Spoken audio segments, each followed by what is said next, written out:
ગુજરાતની લગભગ બધી જ ન્યૂઝ ચેનલમાં એક વિડીયો અત્યારે ચાલી રહ્યો છે. એક સુરતમાં વૃદ્ધા ઉપર એની વહુ દ્વારા અત્યાચારનો એ વિડીયો તમે ત્યાં જોઈ શકો છો. એને કઈ રીતે ઠસડવામાં આવી, કઈ રીતે મારવામાં આવ્યો, નિર્દયી કળિયુગી વહુ અને એ બધા પ્રકારનો જે એક વિડીયાનો આખો ડ્રામા છે એ ચાલશે, ત્યાં કવરેજ ચાલશે. કારણ કે 24 કલાકનો ખેલ છે, 24 કલાક સ્લોટ ભરવાનો ખેલ છે, એટલે આ બધું ચાલશે. એ ઠીક છે, સહજ છે, સ્વીકાર્ય છે. પરંતુ આ પ્રકારની ઘટનાઓ કેમ બને છે? આ માત્ર એક ઘટના નથી, એવી અનેક ઘટનાઓ છે જેનું કોઈ કવરેજ નથી થતું. અને તમે જોઈ શકો છો કે માત્ર વૃદ્ધાને માર, ઘરની અંદર કલેશ, એવું નહીં. સમાજની વચ્ચે, જ્ઞાતિ જાતિઓ વચ્ચે પણ એગ્રેશન વધી રહ્યું છે. એક જ જાતિની અંદર પણ અલગ અલગ કુટુંબો વચ્ચે એગ્રેશન વધી રહ્યું છે. તમે જુઓ તો રોજના સમાચારો, તમે ગુજરાતના તમે જુઓ ને વર્તમાન ન્યૂઝ ચેનલો અથવા તો છાપાઓ, તો ઝઘડાઓ અને આ બધી જ પ્રકારની જે એગ્રેશન છે, જે એ તમોગુણ ક્યાંક ને ક્યાંક વધી રહ્યો છે. તો આની પાછળ ભાઈ એ આપણે કળિયુગી વહુ કહીએ જે કહીએ, પણ ક્યાંક ને ક્યાંક માનસિક સ્વાસ્થ્ય કથળ્યું છે આ દેશનું, આ રાજ્યનું. એ તો આપણે સ્વીકારવું પડશે ને. WHO ના રિપોર્ટ આવ્યા કે ભાઈ 4માંથી 1 માણસને ક્લિનિકલ ડિપ્રેશન છે.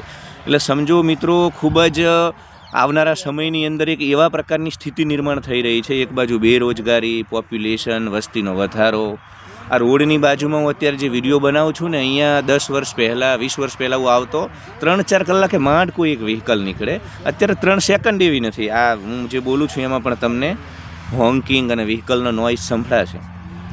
એટલે બધી વ્યવસ્થાઓ પૂંજીવાદમાં, મૂડીવાદમાં બદલાઈ રહી છે. મોંઘવારી, માનસિક લોઅર મિડલ ક્લાસ છે સેન્ડવિચ થઈ ગયો છે. મહાનગરોમાં રહેતો લોઅર મિડલ ક્લાસ EMIના બિલ ભરી. એટલે આ એક મેન્ટલ હેલ્થ ક્રાઇસિસ છે. કોનો દોષ નથી, એ બધું પછીનો વિષય છે.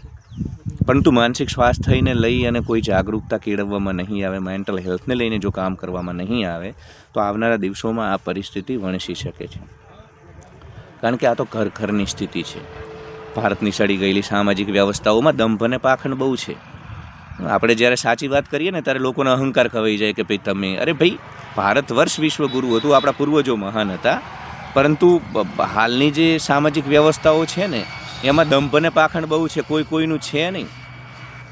મારા 40-41 વર્ષની અંદર મને મારા કહી શકાય એવા 3 લોકો છે જેને હું અડધી રાતે ફોન કરું, મારી પડખે ઊભા રહે, જેને હું મારા અંતરંગ મિત્રો કહી શકું, મારો પરિવારનો હિસ્સો. એવા 3 જ લોકો 41 વર્ષમાં મને મળ્યા.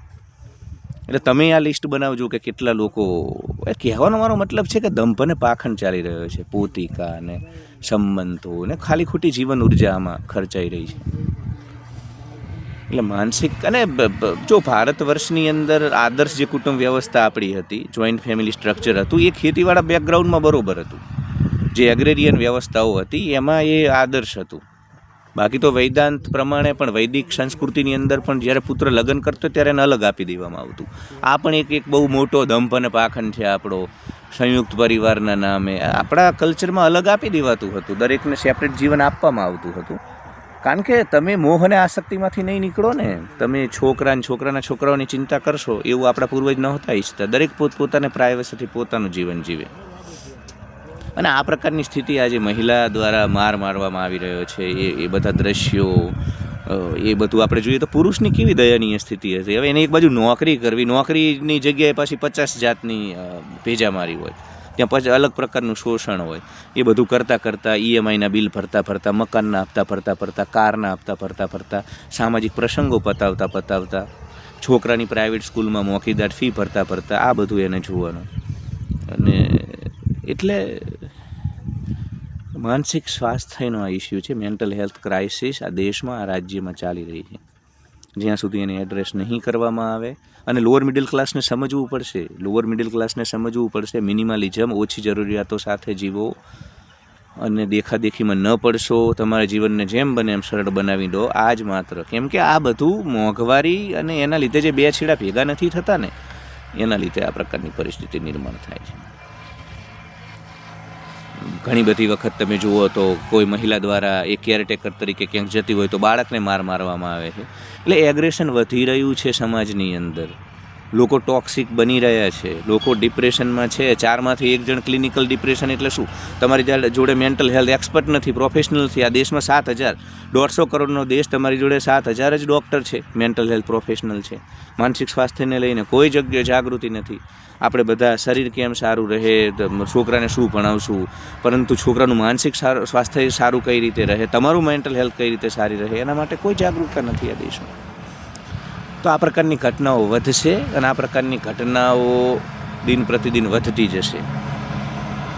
આ પ્રકારના સંજોગો નિર્માણ થતા જશે. આ પ્રકારના સંજોગોને નિવારવા માટે એક જ વસ્તુ કારગર સાબિત થઈ શકે એમ છે, અને એ સમાજનું સારા માનસિક સ્વાસ્થ્ય સાથેનું હોવું, તંદુરસ્ત માનસિક સ્વાસ્થ્યનું હોવું.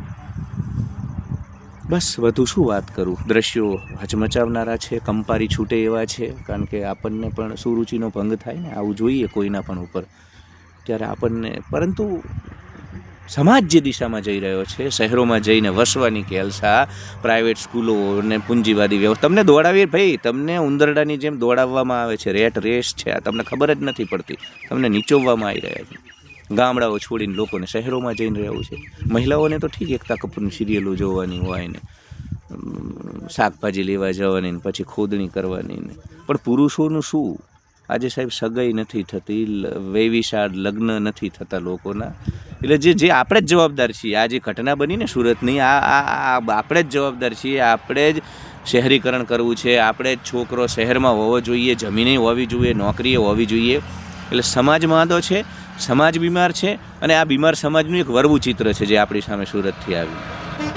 એ મહિલાને એક દોષ ન દેશો, એનો દોષ છે, પરંતુ દોષ આ વ્યવસ્થાઓનો છે, દોષ બીમાર સમાજનો છે, અને સમાજ વધુ ને વધુ બીમાર થતો જાય છે.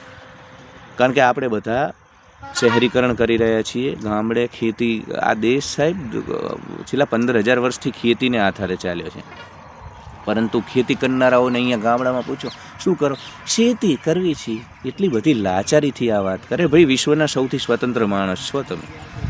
ટ્રેનોમાં, બસોમાં 9 થી 5ના બદલે 9 થી 9ની જે નોકરીઓ છે ને, એટલે 9 થી 9ની નોકરીઓ, મોંઘવારી, અપેક્ષાઓ, શહેરીકરણ, આ બધું સમાજને બીમાર બનાવી રહ્યું છે, ને બીમાર સમાજનું આ વરવું ચિત્ર તમે જોઈ રહ્યા છો.